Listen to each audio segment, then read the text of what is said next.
Hi friends, welcome to my channel. ಇವತ್ತು ನಾನು ತುಂಬಾ ಈಸಿ ಆ್ಯಂಡ್ ಟೇಸ್ಟಿಯಾದ ಚೀಸ್ ಗಾರ್ಲಿಕ್ ಬ್ರೆಡ್ ಮಾಡಿದ್ದೀನಿ.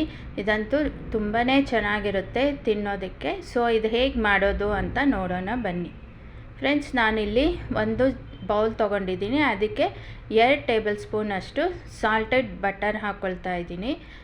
ಸೊ 2 ಟೇಬಲ್ ಸ್ಪೂನ್ ತೊಗೊಂಡಿದ್ದೀನಿ ಬೆಣ್ಣೆ. ಇದಕ್ಕೆ 2 ಟೇಬಲ್ ಸ್ಪೂನಷ್ಟು ಬೆಳ್ಳುಳ್ಳಿನ ಚೆನ್ನಾಗಿ ತುರಿದಿಟ್ಕೊಂಡಿದ್ದೆ, ಅದನ್ನು ಸೇರಿಸ್ಕೊತಿದ್ದೀನಿ. ಸ್ವಲ್ಪ ಕೊತ್ತಂಬರಿ ಸೊಪ್ಪು, 1 ಟೇಬಲ್ ಸ್ಪೂನಷ್ಟು ರೆಡ್ ಚಿಲ್ಲಿ ಫ್ಲೇಕ್ಸ್, 1 ಟೇಬಲ್ ಸ್ಪೂನಷ್ಟು ಆರಿಗ್ಯಾನೋ, ಇದಿಷ್ಟು ಹಾಕ್ಕೊಂಡು ಚೆನ್ನಾಗಿ ಮಿಕ್ಸ್ ಮಾಡ್ಕೊಳ್ಬೇಕು. ಸೊ ಬಟರ್ ಅನ್ಸಾಲ್ಟೆಡ್ ಆದರೆ ಇಲ್ಲಿ ಸ್ವಲ್ಪ ಉಪ್ಪು ಆ್ಯಡ್ ಮಾಡ್ಕೊಳ್ಬೇಕು. ಸೊ ಸಾಲ್ಟೆಡ್ ಆದ್ದರಿಂದ ನಾನು ಉಪ್ಪು ಆ್ಯಡ್ ಮಾಡ್ಕೊಳ್ತಿಲ್ಲ. ಸೊ ಇದು ಚೆನ್ನಾಗಿ ಮಿಕ್ಸ್ ಆದಮೇಲೆ ನೋಡಿ ಈ ಥರ ಇರುತ್ತೆ.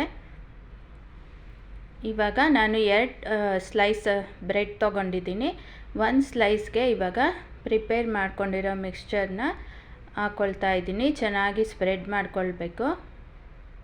ನೋಡಿ ಈ ಥರ ನಿಧಾನಕ್ಕೆ ಸ್ಪ್ರೆಡ್ ಮಾಡ್ಕೊಳ್ಬೇಕು. ಸೊ ಇನ್ನೊಂದು ಸ್ಲೈಸ್ಗೆ ನಾನು ಚೀಸ್ ಹಾಕ್ಕೊಳ್ತಾ ಇದ್ದೀನಿ. ಈ ಥರ ಸ್ಲೈಸ್ ಇದ್ದರೆ ಹಾಕ್ಕೊಳ್ಬೋದು, ಇಲ್ಲದಿದ್ದರೆ ಗ್ರೇಟ್ ಮಾಡಿನೂ ಹಾಕ್ಕೊಳ್ಬೋದು ಚೀಸ್ನ, ಚೆನ್ನಾಗಿರುತ್ತೆ. ಸೊ ಇವಾಗ ಇದ್ರ ಮೇಲೆ ಮಿಕ್ಸ್ಚರ್ ಹಾಕ್ಕೊಂಡಿದ್ವಲ್ಲ ಅದನ್ನು ಆ ಬ್ರೆಡ್ ಸ್ಲೈಸ್ನು ಇಟ್ಟಿದ್ದೀನಿ. ಇವಾಗ ಇದನ್ನು ಚೆನ್ನಾಗಿ ಟೋಸ್ಟ್ ಮಾಡ್ಕೊಳ್ಬೇಕು. ಸೊ ಟೋಸ್ಟ್ ಮಾಡೋದಕ್ಕೆ ನಾನು ಒಂದು ತವ ಇಟ್ಟಿದ್ದೀನಿ. ಅದು ಬಿಸಿ ಆದಮೇಲೆ ಇವಾಗ ಯಾವ ಕಡೆ ಮಿಕ್ಸ್ಚರ್ ಅಪ್ಲೈ ಮಾಡಿದ್ವೋ ಆ ಕಡೆ ಫಸ್ಟು ಟೋಸ್ಟ್ ಮಾಡ್ಕೊಳ್ಬೇಕು. ಇವಾಗ ಇನ್ನೊಂದು ಕಡೆನೂ ಮಿಕ್ಸ್ಚರ್ನ ಚೆನ್ನಾಗಿ ಸ್ಪ್ರೆಡ್ ಮಾಡ್ಕೊಳ್ತಾ ಇದ್ದೀನಿ. ಸೊ ಇದು ಲೋ ಫ್ಲೇಮಲ್ಲೇ ನೀವು ಟೋಸ್ಟ್ ಮಾಡ್ಕೊಳ್ಬೇಕು, ಇಲ್ಲ ಅಂದರೆ ಸೀದೋದಂಗೆ ಆಗುತ್ತೆ. ಹೈ ಫ್ಲೇಮ್ ಇಟ್ಕೊಳ್ಬಾರ್ದು, ಲೋ ಫ್ಲೇಮ್ ಇಟ್ಕೊಳ್ಳಿ. ಇವಾಗ ಇನ್ನೊಂದು ಕಡೆನೂ ಟೋಸ್ಟ್ ಮಾಡ್ಕೊಳ್ತಿದ್ದೀನಿ. ಸೊ ಇದು ಈವ್ನಿಂಗ್ ಟೈಮ್ ಮಾಡ್ಕೊಳ್ಬೋದು, ಇಲ್ಲದಿದ್ದರೆ ಲಂಚ್ ಬಾಕ್ಸು ಮಾಡ್ಕೊಳ್ಬೋದು. ಸೊ ಫ್ರೆಂಡ್ಸ್, ಇದು ರೆಡಿ ಇದೆ. ಸೊ ಇದನ್ನು ಯಾವ ಶೇಪಲ್ಲಿ ಬೇಕಿದ್ದರೂ ಕಟ್ ಮಾಡ್ಕೊಳ್ಬೋದು. ನಾನು 2 ಟ್ರಯಾಂಗಲ್ ಶೇಪಲ್ಲಿ ಕಟ್ ಮಾಡಿದ್ದೀನಿ.